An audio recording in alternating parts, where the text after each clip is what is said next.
Questão 53. Diferença entre inundações gradual e brusca. Vamos lá, então. A desproporção de velocidade e tempo de duração nos tipos de inundação destacado é condicionado pela o quê? Diferenças entre inundação gradual e brusca. Inundação brusca, inundação gradual. A desproporção da velocidade do tempo e tipo de inundação destacada é condicionado pelo quê? Velocidade, tempo de duração. Essa questão, ela pode ser uma boa questão para você já pensar na relação que eu falei para você sobre o Rio Grande do Sul, tá? Aqui a gente tem uma inundação brusca e uma inundação gradual. O que vai afetar principalmente aqui? Toda vez que você vê questão de inundação, a primeira coisa que você tem que pensar é em relevo, tá? Em relevo. Nós temos relevos que são mais em V. Imagina aqui que eu tenho uma determinada região da cidade, tá? Uma determinada região da cidade.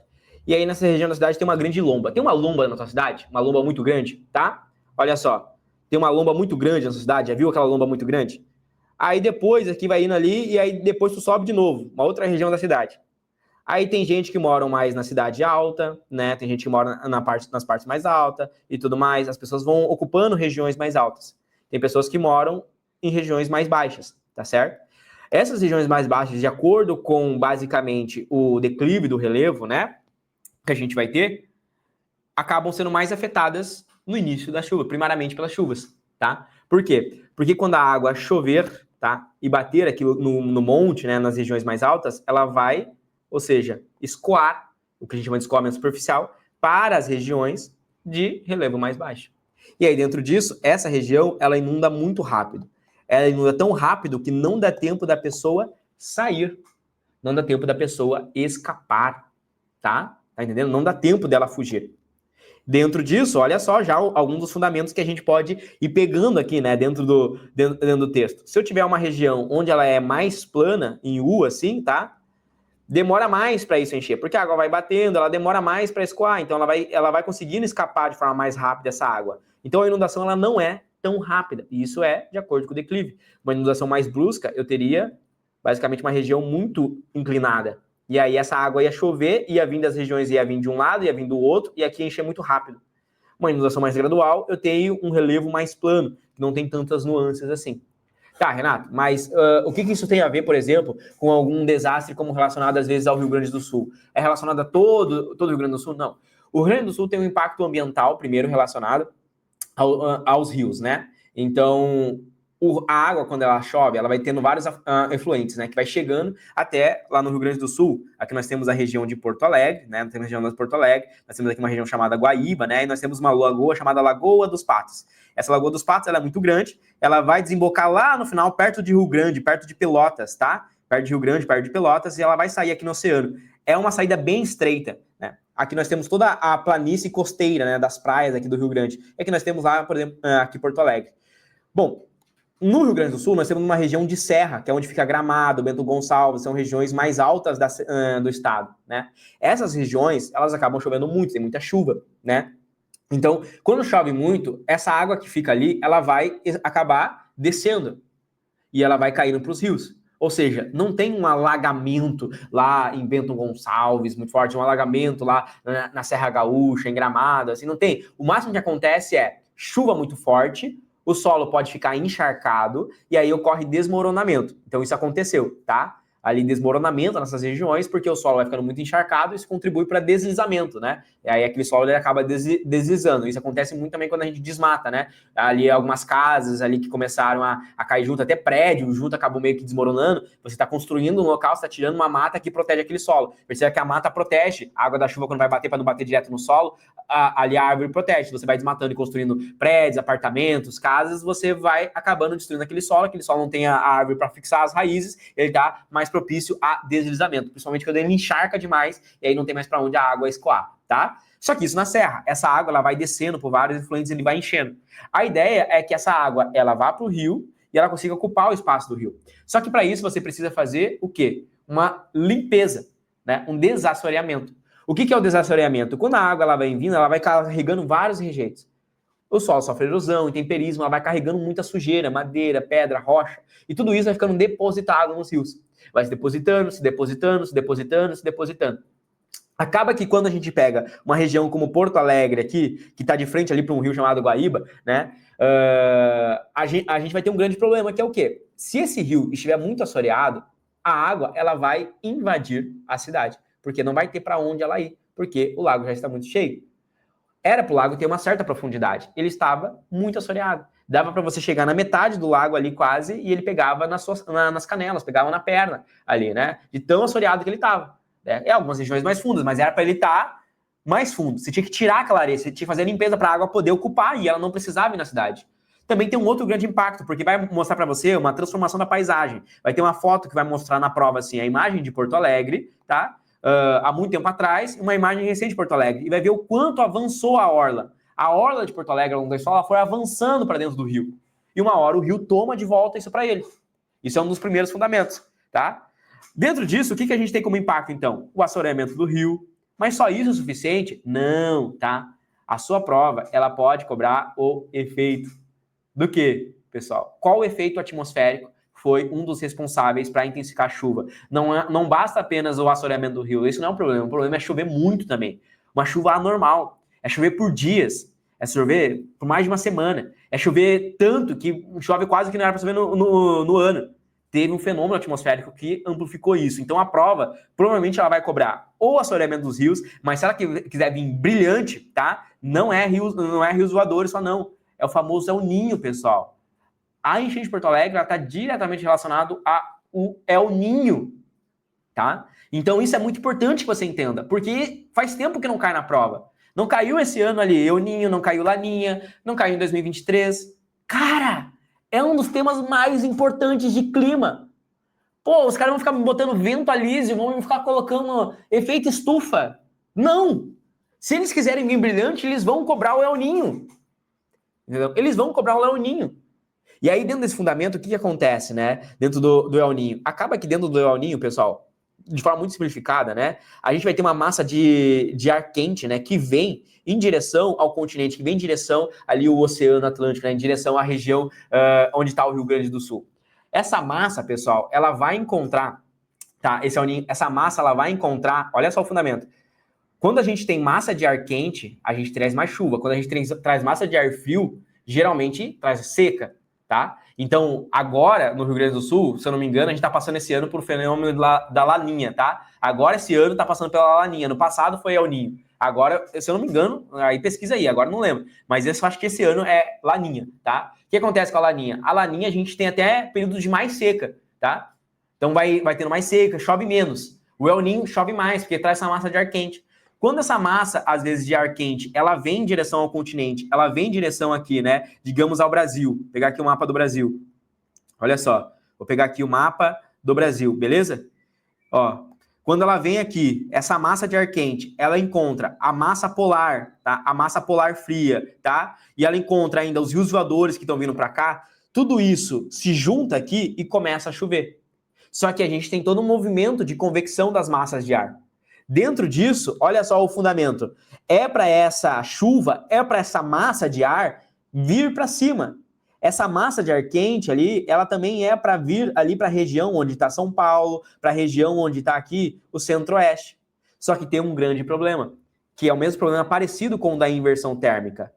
Imagine que o ar frio desce, o ar quente sobe. Só que se eu tiver uma massa de ar quente, eu não vou ter o ar quente subindo. E aí eu vou ter o acúmulo de poluição. Fica ar frio, uma massa de ar quente, e aqui embaixo fica ar quente com poluição. Fenômeno da inversão térmica, também relacionado lá ao smoke, fotoquímico, que pode acontecer em alguma cidade. Aquela fumaça que fica aqui embaixo presa por causa de uma massa de ar quente. No caso do Rio Grande do Sul, foi uma junção de tudo, tá? Por quê? Chovendo muito mais com o El Ninho, rios assoreados, basicamente chuva durante dias, cidades não estão preparadas ali para conter essa inundação, e uma massa de ar quente que prendeu, né, essa massa de ar quente que prendeu a chuva aqui. Ou seja, a massa não conseguia seguir para cá. Não conseguia a chuva subir, porque tinha uma massa de ar quente segurando. Enquanto essa massa de ar quente não saísse daqui, a massa de ar quente que estava provocando a chuva aqui não conseguia passar para lá. Pensa que o ar frio, ele quer passar para cá e o ar quente quer passar para lá. Mas tem uma massa de ar quente que segura, as trocas ficam restritas a esse ponto aqui. Fica aqui, ó, quente e frio aqui trocando, e essa massa fica presa, e aí chove, chove, chove, chove, chove. Beleza? Entenderam o fundamento? Cara, isso aqui, se cair na prova, vai ser uma das questões mais difíceis da prova. Mas eu tô tentando te passar uma visão do que pode, né? Tentando prever do que pode aparecer nessa prova. Fenômenos que influenciaram. Cara, assoreamento dos rios influenciou, né? Então isso é um fenômeno. A gente pode pensar nas massas de ar, foi o El Ninho, não confundir com Laninha, né? El Ninho provoca quente. Só isso também não. Tem os rios voadores da Amazônia? Tem, né? Que traz a chuva para o Rio Grande do Sul, região subtropical? Tem. Só isso? Não. Uma massa de ar quente que segurou e não deixou. Tudo isso foi impacto ambiental que fez chover muito. Tá? E aí, dentro disso, a gente teve as regiões de enchente. O que chocou nas regiões de enchente? Casas inundando. Não dava tempo das pessoas sair. Essas casas que inundaram foram nas regiões mais baixas ou mais altas? Aí é essa questão aqui. Diferenças de inundação. Onde eu morava ali, a água não chegou. Mas eu morava numa região mais alta da cidade. Tá? Morava numa região mais alta da cidade. Em regiões mais baixas da cidade, a água subia muito rápido. Então, quando a pessoa escutava que estava vindo a água, que o rio estava subindo, levava questão de horas para a água já estar na metade da casa. E era uma questão de começar a chover 11 horas da noite ali, a pessoa avisar, ela pensar, será? Quem sabe de manhã eu vejo. De manhã, a água já estava em cima da casa. Ela não tinha o que fazer. Essas regiões eram regiões mais próximas do rio e principalmente regiões mais baixas da cidade. Por quê? Porque a água do rio, ela não veio... Muita gente pensa que a água, ela veio só do rio. Não. Quem estava em Porto Alegre sabe. A água vinha dos bueiros. A água começou a vir dos bueiros. Você está aqui, nessa região da cidade. Aqui tem o rio. A água do bueiro começa a vir daqui. Ou seja, quando você quiser sair, você não consegue, porque a água está vindo do rio e ela está vindo daqui. Tem um dique que te protege, mas a água está estourando pelo bueiro. Pum! Ela estourou pelo bueiro. As bombas de contenção tiveram que ser desligadas, porque tiveram alagada. A bomba de contenção é aquela bomba que puxa a água, que está saindo ali, ou seja, que está na rua. A bomba de contenção, ela puxa e devolve para o rio. Tem gente que pensa que foi o rio que avançou para casa das pessoas. Não foi. O rio continuou, ele avançou um pouco à margem, mas não foi o rio. Foi as águas do bueiro. Você via a água do bueiro jorrando e você ali, e você olhava para trás. Caramba, eu quero sair. Não dá mais para sair de carro, filho, porque o bairro do lado já tá alagado. Já era. Só de barco para te resgatar. A pessoa estava aqui, quando ela queria sair, já não dava mais, porque esse bairro já estava alagado pelo bueiro. Aí ela já estava presa. Não tinha como sair mais de carro, não tinha mais como sair de casa. E a água começava a subir muito rápido. Aí só de barco para ser resgatado. Entendeu? Então não é o rio só. Não é só o rio. São vários fundamentos, entendeu? Então, por quê? Ela provavelmente mora numa região mais baixa. Então a água ela vai vir de todos os lados. Tá chovendo lá, tá chovendo na cidade alta, tá chovendo ali próximo do rio. O rio tá aumentando. E a água da cidade alta tá escoando para onde? Tá escoando para a cidade baixa, tá entendendo? A água do alto tá escoando para a cidade baixa. Então ela tá ameaçada pelo rio que tá vindo e pela água da cidade alta que tá escorrendo para ela. E geralmente quem mora nessas regiões mais baixas ali, né, mais periféricas muitas vezes, são pessoas de população que acabam sendo mais pobres. Geralmente os bairros mais ricos, eles estão em regiões mais altas, sabia disso? Os bairros mais ricos geralmente estão em regiões mais altas. Não é o caso de praia, tá? Não é o caso de uma praia, mas geralmente ele tá numa região um pouquinho mais alta, tá? Então agora, ó, já passei toda a visão para vocês, tá? Já passei toda a visão para vocês aí do que pode cair na sua prova, né? Do que pode cair aí na sua prova, né? Beleza? Deu para pegar? Vamos lá, ó. A desproporção de velocidade e tempo de duração nos tipos de inundação destacada é condicionado pelo quê? Declividade do relevo. Depois dessa explicação não tem como errar, né? Variabilidade solar anual? Não, né? Porque solar anual tem a ver com placa solar, né? A gente já fez questão sobre isso, né? Semiárido, placa solar, energia. Temperatura média mensal não é a temperatura que influencia, né? Ah, Renato, choveu muito por causa do efeito estufa. Não é muito isso, tá? Se cair isso na sua prova, não é a resposta. O aquecimento global não é o principal motivo, né? Porque não é como se o aquecimento global tivesse mudado esse ano. Então, o aquecimento global não é o principal motivo, né? Pode cair aquecimento global? Pode, principalmente por causa da COP30, tá? Por causa da COP30 também pode cair. Mas não acho que é o grande motivo, não é o grande motivo que você tem que pensar. Dinâmica tectônica regional? Não, porque tectonismo é algo exógeno, né? É movimento das placas. Gradação da turbidez fluvial, você tem que pensar em turbidez, né? Quando a gente tem muitos rejeitos ali, mas não é bem gradação, né? Aí seria o grande ponto. Essa gradação da turbidez fluvial envolve quando você tem um rio muito assoreado, com muita sujeira ali dentro. Isso pode ser um indicador de que aquele rio precisa ser desassoreado. Mas essa não é a característica do tempo de inundação. Não é apenas isso, entende? O reclevo é muito mais influente do que apenas o rio assoreado, entende? O rio assoreado é um dos fatores. E gradação da turbidez envolve esses sedimentos no rio, que deixa ele muito sujo, muito turvo, entende? Se você gostou dessa resolução, então espera para ver o que é ter aula de todos os conteúdos para a prova do Enem dos principais vestibulares dentro da minha plataforma de estudos, que é a plataforma Memorize. Eu dou aulas ao vivo de todos os conteúdos que caem nas provas, principalmente aprofundando a nível medicina para biologia e química. Dentro do Memorize, você tem acesso a trilha de estudos, aulas gravadas, listas selecionadas, materiais e apostilas, resumos, um banco com mais de 170 mil questões, sistema de flashcards próprio integrado dentro da plataforma com mais de 5.000 flashcards, acesso a monitores que irão te orientar, comunidade de estudos, mentoria preparatória para a prova do Enem e também os vestibulares mais específicos e difíceis do Brasil. Se você está gostando então dessa resolução e quer mais, ou seja, quer se preparar em alto nível para a prova desse ano, aqui embaixo você vai encontrar o primeiro link, que é um link para você fazer parte da minha plataforma e ter aula comigo de todos os conteúdos e se preparar, elevar o seu nível para ser aprovado ainda esse ano. Clica aqui embaixo e vem fazer parte da maior e melhor plataforma de preparação para Enem e vestibulares do Brasil. Um grande abraço e eu te vejo lá dentro.